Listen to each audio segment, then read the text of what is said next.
G'day guys, welcome back to my channel. My name is Wildkard. Thank you for watching the Wildkard Rugby Show. Like, comment, and subscribe. I'm going to try to control my emotions. I've just been screaming in the last two videos and I've had to restart multiple times because it is finally happened. It has finally happened. Sir Andy Farrell has finally announced his British and Irish Lions tour squad coming here to Australia. Now, let me just put this very, very straight to each and every one of you. Australia is the greatest country on the planet. We are the most beautiful country on the planet. And all of these players coming, 38 men coming to Australia, are going to be wish every week that they do not get selected to play in the starting 23. Because life is going to be so wonderful for all of these players not playing rugby. Okay? Because on the field, you're going to feel it. The Australian side has been brewing a strategy. All of our players has been getting tough, like bashing themselves against Kiwi opponents for the last, 4 months. And we're preparing for this tour, guys. The Wallabies that you're going to be seeing at the British and Irish Lions tour, it's not going to be the Wallabies you saw in November Test Series last year. And this is not going to be as easy of a tour as everybody's making it out to be. Okay, it's gonna be hell, it's gonna be painful, and most of all, I'm sorry, but each and every one of these players are gonna go home as losers. Okay, I am sorry, but that is going to happen. Now, okay, for the players not playing, on the bench and or not selected in match day 23, they're gonna have a great time. But for the match day 23, you're all gonna go home as losers. Okay, now jokes aside, let's speak something a little bit more serious now.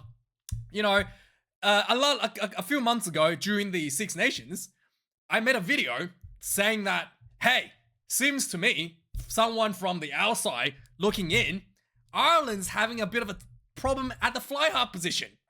At the time when this video came out, I got a lot of hate mail. Just hate mail left and right saying that, I'm going to eat my words about that and saying that, hey, the British and Irish Lions are going to have not only an Ireland starting 10, but also a reserve 10 from Ireland. Now, I'm sorry to all the Irish fans. That's not looking like it's going to happen. There is not a single fly half named from the Irish team. Despite Andy Farrell doing the best he can to give Sam Prendergast an opportunity to bring up as the next Johnny Sexton. Now, I do think he has the talent. His performance on the weekend in the Champions Cup, just isn't quite there. His defensive, from what I've read, his defense is not quite there. And I think that under pressure, Sam Prendergast still just too young. He needs a few more years of experience to actually get himself up to the next level, to get that confidence in himself under pressure. Now, it is what it is. And also, a lot of you guys thought Caelan Doris will make the captaincy. I think Maritoji is 100% the right decision. I said Maritoji should be the captain. He's done a tremendous job for England. England always has that mentality of, playing against the clock, playing against themselves under pressure late in the game. And Maritoji is starting to take that England mentality and shift them out of that, that self-inflicted mental hell that they've been stuck in since the Eddie Jones era. And I think that Maritoji's done a great job to try to change some of that around a bit for the England side, and he's a great option, absolutely the best option for the captaincy in the British and Irish Lions tour. Now, let's have a look at the men who will be representing the Isles of Britain and potentially, Britain and Ireland, and and potentially go home as a bunch of losers. Jokes. I'm just joking. Don't get angry. I'm just joking. Okay, you guys are gonna win. You guys are all gonna go home with a big winners and high five everybody. Participation trophies for everyone. So don't be disappointed. You will get participation trophies for beating the Melbourne Rebel side or something. But hey, let's talk about the men who are going to be running the tour. Now, keep in mind, there's only 38 players been selected. I think they're allowed to have more than 40, like 45. I think it's definitely more than 38. So Andy Farrell has mentioned that they can have a couple more players added into the squad. So we might be seeing some injuries, shuffling players around. So we might actually see some players get an opportunity to move up and people getting moved out of the squad. so on and so forth. One of the big names that missed out is Andy Farrell Jr. Owen has been missed out, and Andy Farrell did talk about that. Owen has not really been in tip-top shape, and there's still an opportunity for him if he gets himself in form coming up in July, and there's still a couple of spots, according to Andy Farrell, that is available. Now let's have a look at the men who are definitely coming to Australia for the sun and the beautiful beaches. So yeah, we've got Ty Burn in the forwards. We've got Ty Burn from Ireland, Ollie Chesham from England, Jack Conan from Ireland, Luke Cowan-Dickie from England, Scott Cummins from Scotland, Tom Curry, his brother Ben Curry didn't get a spot, Ben Earl from England, Xander Fagerson, my starting number tight head, Ty Furlong, the Ireland tight head, Ellis Genge, Mario Toji, the captain, Roland Keller from Ireland, Joe McCarthy from Ireland, Jack Morgan from Wales, Henry Pollock from England, Andrew Porter from Ireland, the best player in the world right now, Andrew Porter, James Ryan from Ireland, Dan Sheehan from Ireland, Piers Schoeman from Scotland, Will Stewart from England, and Josh van der Fleer from Ireland to finish off the forwards. We're going to look at some of the big names that's missed out, like Cunningham South in a moment. In the backs, we've got Bundy Aki from Ireland, Elliot Daly from England, Tommy Freeman from England, Jameson Gibson Park from Ireland, Mark Hansen from Australia, okay? Australia is coming home. Hugh Jones from Scotland, Hugo Keenan from Ireland, Blair Kinghorn, the giraffe from Scotland, James Lowe from Ireland, Alex Mitchell from England, Gary Ringrose from Ireland, Finn Russell from Scotland, Finn Smith from England. The Saints are playing the finals this weekend, so they have beaten Leinster away. So really, really big achievement there for Finn Smith, potentially going to be the starting 10 for the Lions tour. And Simone Tuipulotu from Melbourne, right?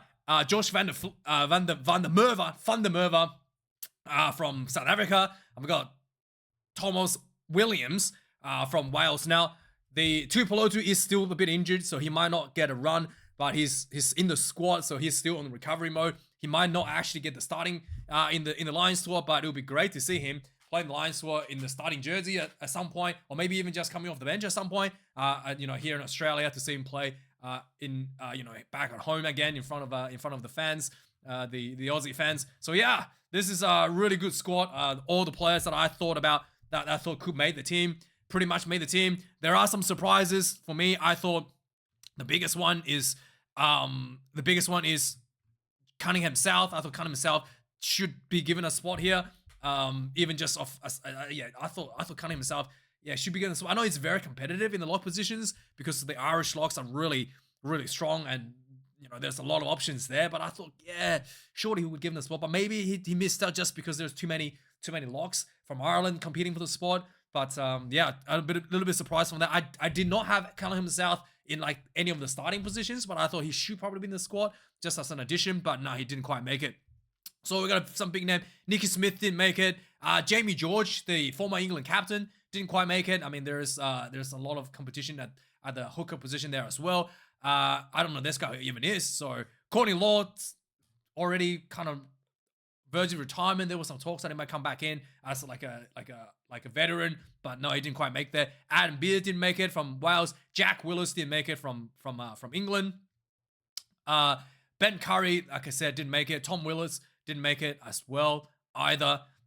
Jack Van Poorvliet didn't make it as well. I thought he was okay for England. There was one point where I thought he could have been the next thing, but Alex Mitchell really kind of solidified that as they go.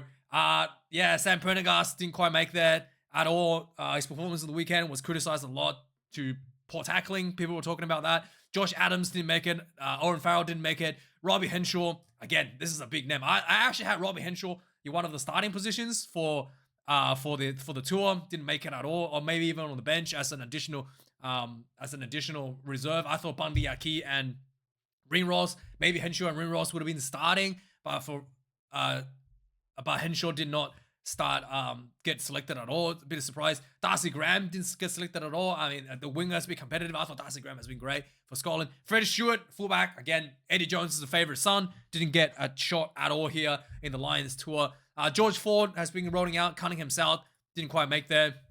Cameron Winnett didn't get there. Tom Rubach didn't get there. Jack Dempsey, I thought he was okay for Scotland at best. Not surprising there. Alex Coles didn't make there either. So yeah, this is a big list of players that couldn't quite make there, but there's still an opportunity for them due to injuries and you know, Farrell already talked about there are some spots potentially available for players like Owen to make it in as a late addition for the tour.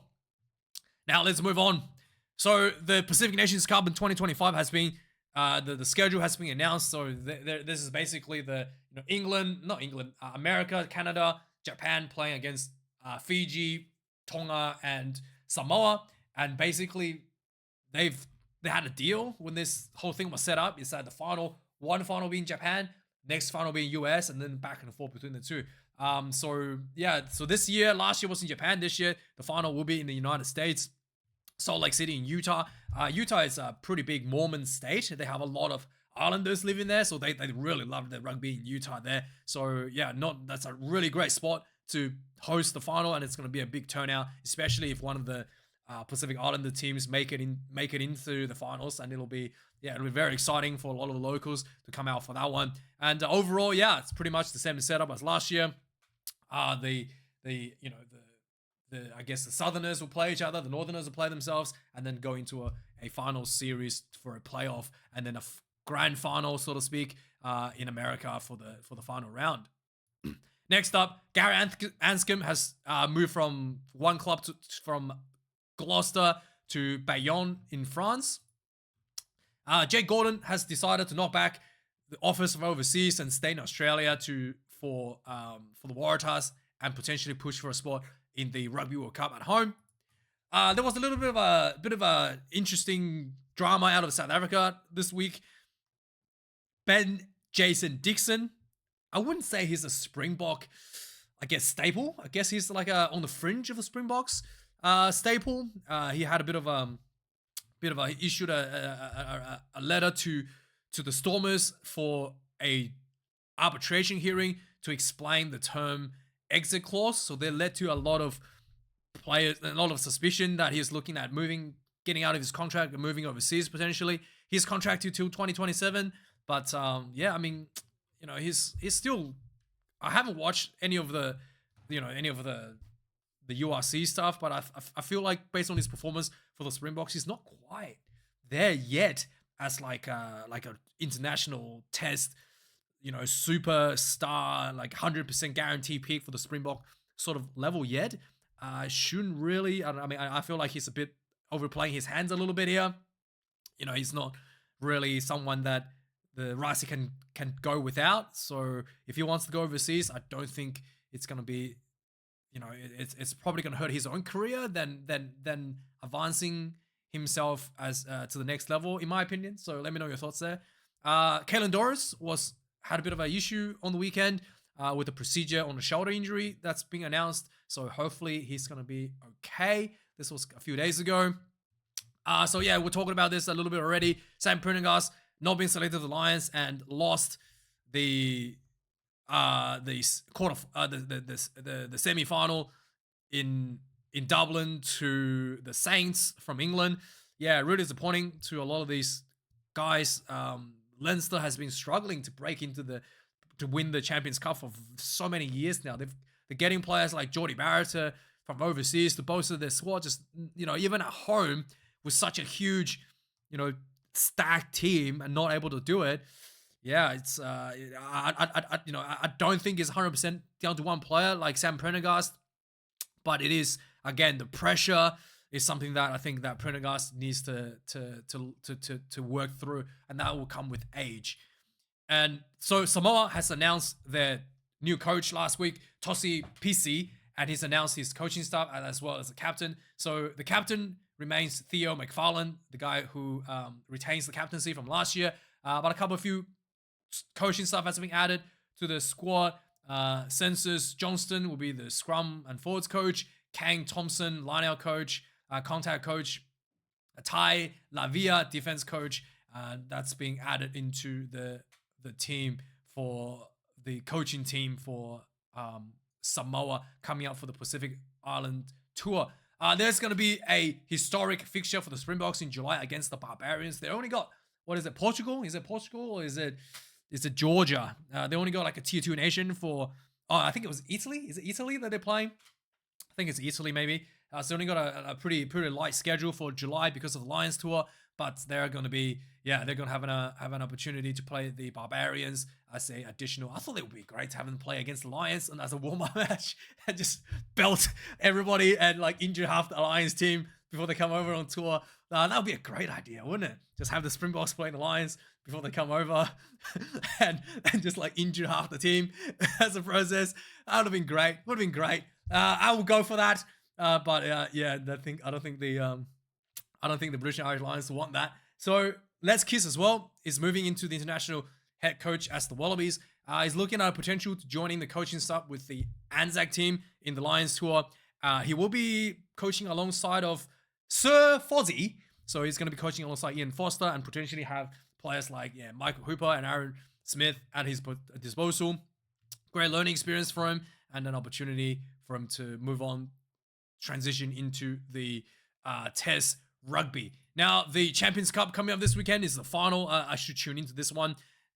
Northampton Saints playing the Bordeaux Bagels, and this will be interesting. If Northampton win this one, that'll be pretty huge for a British side for England side to win this one.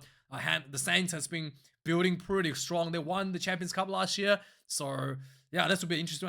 And the Bagels as well. They were like top 4 as well in top 4 last year in the French top 14. So really a couple of teams starting to I guess a couple of teams that hasn't quite were on the cusp of getting to the final for a number of years and finally got there. And this will be a really interesting because people are kind of sick of watching Toulouse playing the finals for the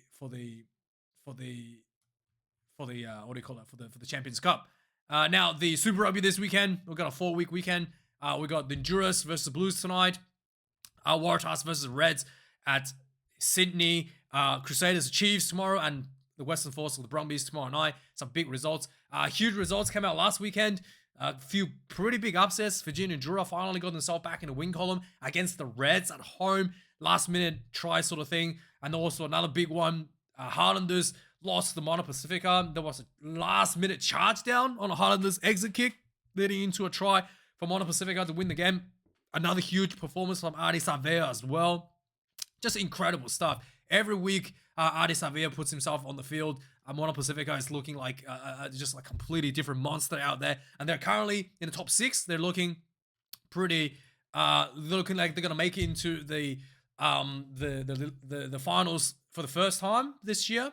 But it's still like on the cusp. They've still got some pretty big task ahead of them. But yeah, it's looking like they're gonna happen. And not only that, it's gonna be such a huge achievement that they make it in the top into the elimination rounds, into the finals. But because this year the finals has been reduced by 4 teams. Last year it was not 4 teams, by was it 4? Yeah, but not by 2 teams. So last year was top 8. This year only top 6. So it's even harder for them to make into the finals. And they're on the cusp. They might actually do it. It's gonna be I think it's gonna be a massive underdog story for them to even make it into the top 6 this year. Even just staying in top 8 will be a huge achievement for this team. And I think Adi Savea has what it takes to take the team into that historic first top 6 and elimination rounds. So yeah, let me know your thoughts about the selections. Let me know your thoughts about the